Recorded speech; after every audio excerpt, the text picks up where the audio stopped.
32절 말씀, 한 절 말씀만 다시 한번 같이 보겠습니다. 요엘서 2장 32절입니다. 요엘서 2장 32절 한 절 말씀 우리 다 같이 한 목소리로 읽습니다. 누구든지 여호와의 이름을 부르는 자는 구원을 얻으리니 이는 나 여호와의 말대로 시온산과 예루살렘에서 피할 자가 있을 것이며 남은 자 중에 나 여호와의 부름을 받을 자가 있을 것임이니라. 아멘. 자, 요엘서 2장 마지막 절 32절 말씀, 어떤 말씀이 나와 있습니까? 참으로 무서운 심판 가운데서도 여호와의 이름을 부르는 자들은 피난처가 있게 될 것이다. 피할 곳이 있게 될 것이다 하는 것 우리에게 이야기해 주고 있죠. 그리고 그 심판으로 말미암아 모든 자들이 멸망하는 가운데도 반드시 남은 자가 있을 것이다 하는 것을 또 이야기하고 있어요. 제가 다시 한번 읽어볼게요. 누구든지 여호와의 이름을 부르는 자는 구원을 얻으리니 이는 나 여호와의 말대로 시온산과 예루살렘에서 피할 자가 있을 것이며 남은 자 중에 나 여호와의 부름을 받을 자가 있을 것임이니라. 마지막 때 그 무서운 심판으로 인하여 모든 자들이 멸망하는 가운데도 끝까지 남은 자들이 있을 것이다 하는 것을 이야기하고 있어요. 여기서 우리는 이 남은 자라는 말씀에 귀를 기울여 볼 필요가 있습니다. 성경을 보면 제 아무리 힘들고 어려운 때라도 항상 남은 자들이 있었던 것을 보게 돼요. 모든 사람들이 어렵고 힘든 일로 인하여 하나님을 버리고 떠나고 배교하는 그런 일들이 있다 할지라도 항상 남은 자들이 있었어요. 여러분 엘리야 기억하시죠? 엘리야는 850대 1에 큰 싸움을 벌인 후에 승리를 거두죠. 그러나 그 싸움에서 승리한 후에 실족합니다. 그 일로 인하여 자기를 죽이려고 쫓아오는 자들을 두려워해서 그들을 피하여 도망을 치죠. 그리고 그때 뭐라고 말합니까? 차라리 나를 죽여주옵소서 라고 말하면서 실망과 낙심 가운데 빠지는 그런 엘리야의 모습을 보게 돼요. 그러나 그를 향하여 하나님께서 뭐라고 말합니까? 열왕기상 19장 18절에 보면 내가 이스라엘 가운데 7,000명을 남기리니 다 바알에게 무릎을 꿇지 아니하고 다 바알에게 입맞추지 아니한 자니라. 엘리야가 그저 자기 혼자밖에 남지 않았다는 생각에 실망하고 좌절해 있을 때 하나님께서는 그에게 뭐라고 말해요? 너 혼자가 아니다. 너만이 아니다. 너 외에도 남은 자들이 있다. 내가 7,000명을 남겨두었다. 그들은 바알에게 무릎 꿇지 아니하고 바알에게 절하지 아니하고 너와 같이 오직 하나님만 바라보고 오직 하나님만 의지하는 자들이다. 그러니 너 하나뿐이라고 실망하지 말라. 너 외에도 7,000명이 더 남아있다. 내가 그들을 남겨두었다라고 얘기하고 있는 것을 보게 돼요. 놀라운 사실은 지금 우리 곁에도 남은 자들이 그 엘리야를 위해서 남겨두었던 7,000명과 같은 자들이 우리 곁에도 있다는 사실이, 사도 바울은 이 사실을 우리에게 가르쳐주기 위해서 방금 말씀드렸던 그 엘리야의 사건, 그것을 우리에게 이야기해 주면서 우리에게도 남은 자가 있다고 이야기. 로마서 11장 3절 이하에 보면 주여 그들이 주의 선지자들을 죽였으며 주의 제단들을 헐어버렸고 나만 남았는데 내 목숨도 찾나이다. 누가 하는 말이죠? 엘리야가 했던 말이. 엘리야가 실망해서 했던 말이. 그들이 주의 선지자들을 다 죽였고 이제는 나까지 죽이려고 합니다. 이제 나 혼자밖에 남지 않았습니다 라고 지금 엘리야가 말하는 것이죠. 그때 하나님이 뭐라고 말합니까? 그에게 하신 대답이 무엇이냐? 내가 나를 위하여 바알에게 무릎을 꿇지 아니한 사람 7,000명을 남겨두었다. 아까 우리가 읽었던 말씀이죠. 그리고 나서 바울이 뭐라고 말합니까? 그런즉 이와 같이 지금도 은혜로 택하심을 따라 남은 자가 있느니라. 이런 자들은 지금도 있다. 엘리야 때에 엘리야를 위하여 하나님이 7,000명을 남겨두신 것처럼 지금도 우리 곁에 하나님께서 엘리야를 위하여 남겨두신 것과 같은 그런 자들이 지금 우리 곁에도 있다. 여러분, 신앙생활을 하면서 혼자 그저 독불장군처럼 신앙생활을 할 수 있는, 그리고 혼자서 승리할 수 있는 그런 사람은 아무도 없어요. 제 아무리 강한 자라 할지라도 믿음 안에서 승리하기 위해서는 믿음의 동역자가 필요해요. 믿음의 동지가 필요해요. 인간을 창조하신 하나님, 그래서 우리 인간의 연약함을 누구보다 잘 아신 하나님은 이 사실을 가장 잘 알아요. 우리에게 동역자가 필요하다는 사실, 우리에게 동지가 필요하다는 사실. 여러분, 그래서 하나님께서 아담을 만들어 놓고 뭐라고 말합니까? 사람이 독처하는 것이 좋지 못하다, 혼자 있어서는 안 된다 라고 말하면서 돕는 배필을 지어주시죠. 하와를 지어주셔서 그와 함께하게 하시는. 왜 그렇습니까? 우리 인간이 얼마나 연약한 존재인지, 우리 인간에게는 함께하는 사람이 필요하다는 사실을 우리 하나님이 너무나 잘 아셨기 때문에 그래요.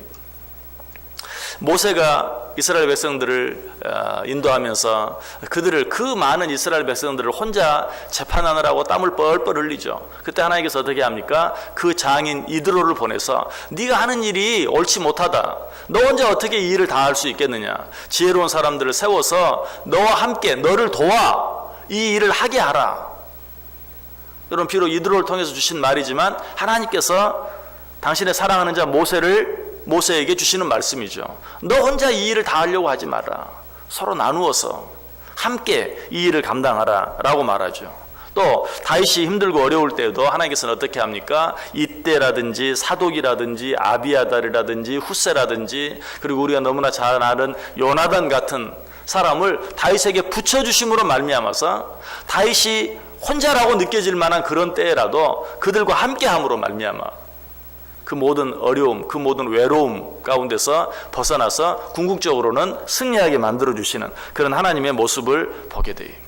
이것이 우리 하나님이 하시는 일이에요. 하나님은 절대로 우리를 혼자 남겨두지 않아요. 우리와 함께 할 수 있는 남은 자들을 붙여주세요. 전도서 4장 9절 이하에 뭐라고 말합니까? 두 사람이 한 사람보다 나음은 그들이 수고함으로 좋은 상을 얻을 것입니다. 혹시 그들이 넘어지면 하나가 그 동물을 붙들어 일으키려니와 홀로 있어 넘어지고 붙들어 일으킬 자가 없는 자에게는 화가 있으리라.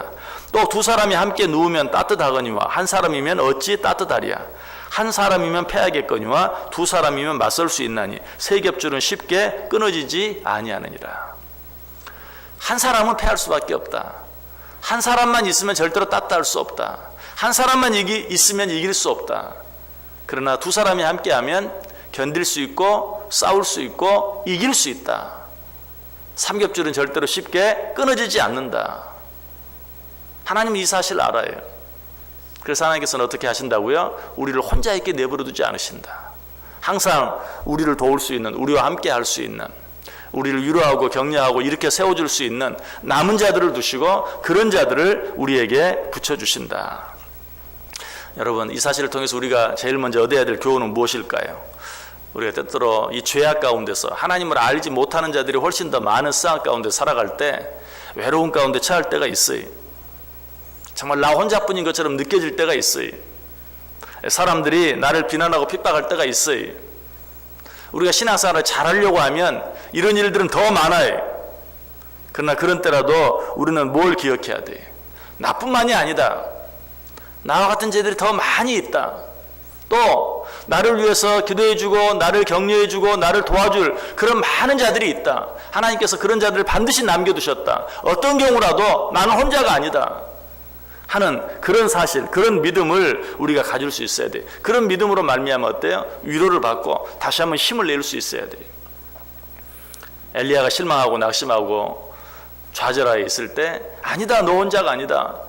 내가 바알에게 무릎 꿇지 않은 7,000명을 남겨두었다 라고 하나님 말씀하셨던 것처럼 우리도 믿음 안에서 혼자 신앙생활 하려고 애쓰다가 때때로 실족하고 낙심하고 너무나 외롭고 힘들 때 엘리야에게 주셨던 그 하나님의 음성을 들을 수 있어야 돼. 너 혼자가 아니다.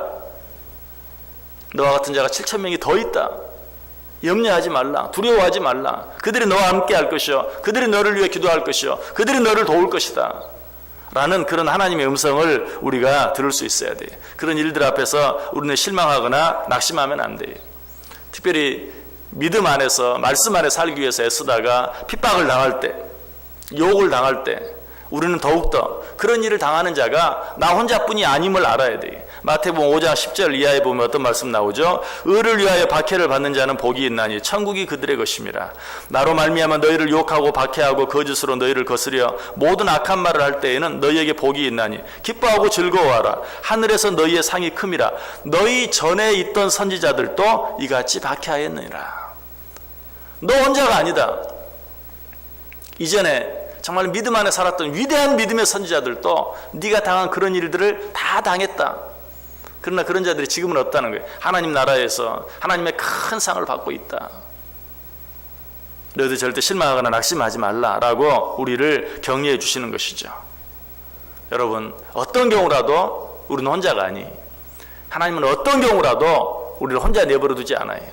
물론 하나님께서도 함께 하시지만, 그러나 이 세상에 우리와 똑같은 육신을 가진 나와 같이 한 믿음 안에서 하나님만 바라보고 하나님만 의지하며 살아가는 또 다른 많은 자들이 있다는 이 사실을 항상 기억할 수 있어야 돼요.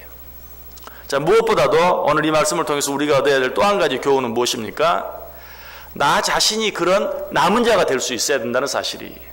나를 위하여 남겨둔 자가 있어요. 이 사실도 우리가 잊지 말아야 되지만, 이 사실과 더불어서 우리가 또 한 가지 기억해야 될 것은 나 자신이 남은 자가 될 수 있어야 한다. 이제 말세가 되어지면 되어질수록, 이 세상의 마지막 때가 되어지면 되어질수록 점점 더 신앙생활 하기가 힘들어지고 어려워져요. 그럴수록 신앙을 포기하는 자들이 더 많아져요. 그것이 말세의 한 가지 징조예요. 그러나 이 시간 우리가 분명히 기억해야 돼요. 나는 그런 때가 닥친다 할지라도 끝까지 참고 인내함으로 마지막까지 남은 자가 될 수 있어야 한다. 누가복음 18장 8절에 뭐라고 말합니까? 인자가 올 때에 세상에서 믿음을 보겠느냐. 예수님께서 다시 이 땅에 오실 때, 재림의 때죠. 그때가 언제입니까? 심판의 때죠. 그 마지막 심판의 때까지 끝까지 참고 기다린 자를 내가 볼 수 있겠느냐. 그때까지 참고 기다리기만 하면 하나님께서 약속하신 모든 약속의 은혜, 축복들, 구원의 축복들을 받아 누리게 될 것인데, 과연 그때까지 참고 인내하며 기다릴 자를 내가 몇이나 볼 수 있겠느냐. 여러분, 이 말씀을 생각하면서 우리는 마지막 때, 점점 더 신앙생활 하기가 힘들어지고 어려워지는 때, 그런 때가 우리에게 닥친다 할지라도 나는 끝까지 참고 인내함으로 마지막까지 남은 자가 될 수 있어야 한다 하는 것을 오늘 우리에게 말씀해 주고 있어요. 여러분, 그렇게 하기 위해서는 어떻게 해야 할까요? 자, 끝까지 남은 자가 되기 위해서 어떻게 해야 할까요? 자, 우리 성경 한 구절 찾고 오늘 말씀 마치겠습니다. 히브리서 10장 24절과 25절 찾아보시기 바랍니다. 히브리서 10장 24절과 25절. 히브리서 10장 24절 25절. 우리 다 같이 한 목소리로 읽습니다. 서로 돌아보아 사랑과 선행을 격려하며 모이기를 패하는 어떤 사람들의 습관과 같이 하지 말고 오직 권하여 그날이 가까움을 볼수록 더욱 그리하자. 아멘. 자, 마지막 때까지 남은 자가 되기 위해서는 어떻게 해야 하는가? 여기 그 답을 가르쳐주고 있죠. 서로 돌아보아 사랑과 선행을 격려하며 모이기를 패하는 어떤 사람들의 습관과 같이 하지 말고 오직 권하여 그날이 가까움을 볼수록 더욱 그리하자. 자, 마지막 때가 가까움을 볼수록 어떻게 해야 된다고요? 서로 돌아보고 사랑과 선행을 격려하고 무엇보다 모이기를 힘써야 한다. 아까 뭐라고 말씀드렸어요? 신앙생활 하는데 독불장군은 있을 수 없어요. 혼자서 잘할 수 있는 사람은 아무도 없어요. 함께 할 수 있어야 돼요. 특별히 마지막 때가 다가오면서 점점 신앙의 핍박이 심해지고 여러 가지 신앙생활, 내 믿음을 지키는데 어려운 그런 일들이 많이 생겨질 때는 더더욱 함께 할 수 있어야 돼요. 서로 돌아보고 사랑과 선행으로 격려해 줄 수 있는 그런 사람이 필요해요. 그러기 위해서는 어떻게 해야 돼요? 모이기를 힘써야 돼요. 자, 불씨가 끝까지 남아있기 위해서는 어떻게 해야 됩니까? 타는 그런 장작들이 서로 하나 있고 그 위에 또 2개 올려지고 또 3개 올려지고 이 장작들이 서로 모여 있어야 불이 꺼지지 않고 끝까지 계속될 수 있어요. 활활 제 아무리 잘 타는 나무라 할지라도 딱 그거 하나만 꺼내서 따로 놔보세요. 금방 꺼지고 말아요. 우리가 어떻게 끝까지 남은 자가 될 수 있는가? 서로 돌아보고 사랑과 선행을 격려하며 모이기를 힘쓰는 자들이 될 때, 여러분, 이 하루 시작하는 첫 시간, 새벽 시간에 하나님 앞에 나와 있어요. 여러분, 이 시간에 이렇게 모이는 거 쉬운 일이 아니에요. 그러나 정말 이 일이야말로 우리가 마지막 점점 더 신앙생활하기 힘들고 어려워질 때 남은 자가 될 수 있는 가장 놀라운 비결이 서로 돌아봐 사람과 선행을 격려하며 모이기를 패하는 어떤 사람들의 습관같이 하지 말라. 더욱더 그날이 가까움을 볼수록, 마지막 때 가까움을 볼수록, 신앙생활하기가 힘들고 어려워지는 것을 볼수록 더욱더 모이기를 힘쓰라. 그래서 서로 돌아보고 사람과 선행을 격려하라. 그것만이 끝까지 남은 자가 될 수 있는, 마지막 인자가 오셨을 때, 주님 다시 오셨을 때 그 눈에 뜨임 바 될 수 있는 최고의 비결이라는 것이, 여러분 힘들고 어렵지만 또 세상이 점점 악해지면 악해질수록, 마지막 때가 가까워지면 가까워질수록, 정말 말세다라는 말이 저절로 튀어나오는 그런 때가 되면 될수록 더욱더 어떻게 해야 돼요? 모이기를 힘쓸 수 있어야 돼요. 그렇게 함으로 마지막 때까지 남은 자가 되어서, 정말 인자가 다시 오셔서, 주님 다시 오셔서 그 남은 자들을 찾을 때 그 눈에 뜨일 수 있는, 그래야 그런 자들을 위하여 예비하신 의의 면류관, 생명의 면류관을 받아 누릴 수 있는 저 여러분 꼭 될 수 있기를 주님의 이름으로 간절히 축원합니다. 기도하겠습니다.